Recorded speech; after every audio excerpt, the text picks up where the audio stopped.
ഇനി നമ്മൾ കൊടുങ്ങല്ലൂരിലേക്ക് തന്നെയാണ് പോകുന്നത്. അവിടെ ഭഗവതി ക്ഷേത്ര ഭൂമിയിലേക്കും ആചാരങ്ങളിലേക്കുമുള്ള ഇടത് ജിഹാദി കടന്നുകയറ്റങ്ങൾക്കെതിരെ ഹിന്ദു ഐക്യവേദിയുടെ പ്രതിഷേധ സംഗമം നടക്കുകയാണ്. ഇപ്പോൾ ഹിന്ദു ഐക്യവേദി സംസ്ഥാന ഉപാധ്യക്ഷൻ സ്വാമി ദേവചൈതന്യ സംസാരിക്കുന്നു. അല്പസമയത്തിന് മുൻപ് ഹിന്ദു ഐക്യവേദി സംസ്ഥാന അധ്യക്ഷൻ RV ബാബു പറഞ്ഞിട്ടുണ്ടായിരുന്നു. മനോജ് ചേരുന്നുണ്ട്. മനോജ് ഉണ്ട്. മനോജ്, ഇനിയും ഹിന്ദു സമൂഹത്തിന്റെ ക്ഷമ പരീക്ഷിക്കരുത് എന്നൊരു മുന്നറിയിപ്പാണ് RV ബാബു നേരത്തെ നൽകിയത്. അത്രയും അധികം കടന്നുകയറ്റങ്ങൾ, ക്ഷേത്രങ്ങളിലേക്ക് പോലും ഇടത് ജിഹാദിയുടെ കടന്നുകയറ്റം കൂടിയിരിക്കുന്നു. ശക്തമായ പ്രതിഷേധത്തിലേക്ക് പോകും എന്ന് തന്നെയല്ലേ അദ്ദേഹം വ്യക്തമാക്കിയത്? തീർച്ചയായും രജനി, ശക്തമായിട്ടുള്ള ഒരു പ്രതിഷേധം തന്നെയാണ് ഹിന്ദു ഐക്യവേദിയുടെ നേതൃത്വത്തിൽ ഇവിടെ നടത്തുന്നത്. ഇനിയും ഇത്തരത്തിൽ കയ്യും കെട്ടി നോക്കിയിരിക്കാനാവില്ല, മുന്നോട്ട് തന്നെ പോകും, പ്രതിഷേധവുമായി തന്നെ ഉണ്ടാകുമെന്നുള്ള കാര്യം തന്നെയാണ് അദ്ദേഹം സൂചിപ്പിച്ചത്. ഇതിൽ തന്നെ കൊടുങ്ങല്ലൂർ ഭഗവതിയുടെ ക്ഷേത്രം അത് ഭൂമി ഡിജിറ്റലൈസ് ചെയ്തപ്പോൾ ആളംപറമ്പിൽ കുഞ്ഞു മുഹമ്മദ് മകൻ ഖാദർ വക എന്നാക്കി മാറ്റിയിരുന്നു. അന്ന് അത് ക്ലറിക്കൽ മിസ്റ്റേക്ക് എന്നൊക്കെയാണ് പറഞ്ഞിരുന്നതെങ്കിലും പിന്നീട് അതിൽ വലിയ പ്രതിഷേധങ്ങൾ ഉയർന്നിരുന്നു. അതിനുശേഷം ആ പേര് മാറ്റിയപ്പോൾ അത് പുറമ്പോക്ക് ഭൂമി എന്നാക്കി. അതിൽ തന്നെയാണ് വലിയ തരത്തിലുള്ള ഒരു പ്രതിഷേധം ഹൈന്ദവ സംഘടനകളുടെ ഭാഗത്തു നിന്നും ഉണ്ടാകുന്നത്. ഇത് ആസൂത്രിതമാണ്, അബദ്ധമല്ല, ഇതിന് പിന്നിൽ വലിയൊരു ഗൂഢാലോചനയുണ്ട് എന്നുള്ള കാര്യം തന്നെയാണ് ഉന്നയിക്കുന്നത്. ഇത് തന്നെ ഇപ്പോൾ ക്ഷേത്രഭൂമികൾ കയ്യേറുന്ന ഒരു ശ്രമം, അതിനെതിരെ തന്നെയാണ് ഹൈന്ദവ ജനത ഒന്നിക്കണമെന്നുള്ള കാര്യം അദ്ദേഹം സൂചിപ്പിച്ചിട്ടുള്ളത്.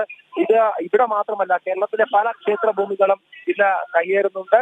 അതിനൊക്കെ എതിരെ വലിയ തരത്തിൽ തന്നെ സംഘടിച്ചുകൊണ്ട് പ്രതിഷേധം ഉയർത്തണമെന്നുള്ള കാര്യം തന്നെയാണ് അദ്ദേഹം സൂചിപ്പിച്ചത്. എന്തായാലും ഇനി ആരുടെ കാല് പിടിച്ചാണ് ഈ ഭൂമി മാറ്റുവേണ്ടത്, അതിനെക്കുറിച്ച് അപേക്ഷിക്കേണ്ടത് എന്നുള്ള കാര്യം അദ്ദേഹം ചോദിക്കുന്നുണ്ട്. കാരണം ഹൈന്ദവ ജനതയുടെ ആ ഒരു പ്രതിഷേധം പല ഭാഗത്തും ഉയർന്നിട്ടും അവർക്കെതിരെ കേസെടുക്കുന്നതല്ലാതെ ഇത്തരത്തിൽ ഒരു നടപടിക്ക് അത് ദേവസ്വം ബോർഡിന്റെ ഭാഗത്തു നിന്നും ഉണ്ടാകുന്നില്ല എന്നുള്ള കാര്യം തന്നെയാണ്. കേരളത്തിലുള്ള ദേവസ്വം ബോർഡുകൾ അതിന്റെ ചരിത്രം പരിശോധിച്ചു കഴിഞ്ഞാൽ ഇന്ന് വരെ ഒരു ഭൂമി നിലനിർത്തുന്നതോ അല്ലെങ്കിൽ അതിനെ തിരിച്ചു എടുക്കുന്നതോ ഒന്നും ചെയ്തിട്ടില്ല എന്നുള്ളത് തന്നെയാണ്.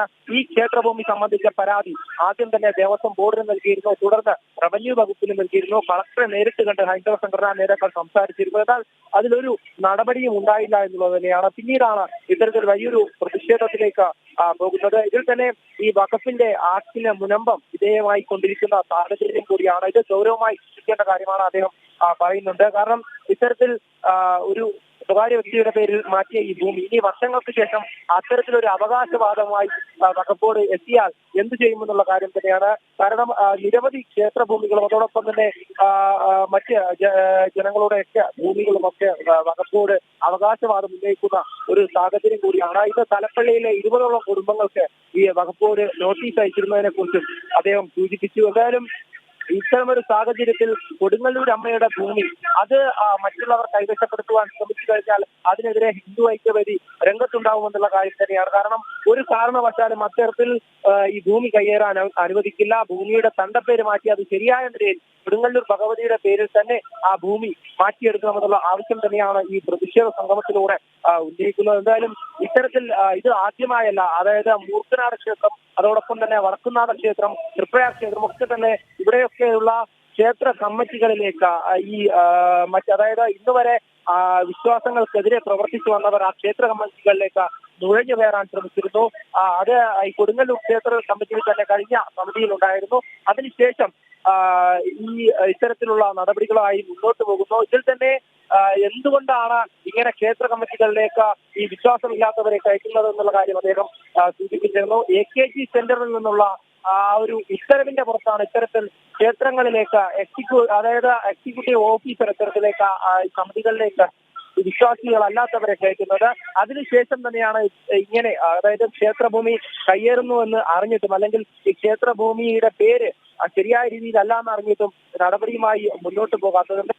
അധികാരികൾക്കെതിരെ വലിയ വിമർശനം തന്നെയാണ് അദ്ദേഹം ഉയർത്തിയിട്ടുള്ളത്. കാരണം തണ്ടപ്പേര് മാറിക്കിടക്കുന്നതിനോടുകൂടി തന്നെ ഈ വിശ്വാസികളെ ആകമാനം അത് നിരാശയിലാക്കിയിരിക്കുന്നു എന്നുള്ളതാണ്. കാരണം ക്ഷേത്രങ്ങൾക്കും മേലുള്ള ഇടത് ജിഹാദി കടന്നുകയറ്റത്തിനെതിരെ പ്രതിഷേധം ശക്തമാക്കുക തന്നെയാണ് ഹിന്ദു ഐക്യവേദി. ഇനിയും ഹിന്ദുക്കളെ അധിക്ഷേപിക്കുന്ന നിലപാടിലേക്ക് പോയി കഴിഞ്ഞാൽ വലിയ തിരിച്ചടി ഉണ്ടാവും. ഇനിയും ഹിന്ദു സമൂഹത്തിന്റെ ക്ഷമ പരീക്ഷിക്കരുതെന്നുകൂടെ ഹിന്ദു ഐക്യവേദി സംസ്ഥാന അധ്യക്ഷൻ RV ബാബു നേരത്തെ വ്യക്തമാക്കുകയുണ്ടായി. ഇപ്പോൾ ഹിന്ദു ഐക്യവേദി സംസ്ഥാന ഉപാധ്യക്ഷൻ സ്വാമി ദേവചൈതന്യ സംസാരിക്കുന്ന ദൃശ്യങ്ങളാണ് നമ്മൾ കണ്ടത്. വിവരങ്ങൾ പങ്കുവയ്ക്കുകയായിരുന്നു മനോജ്.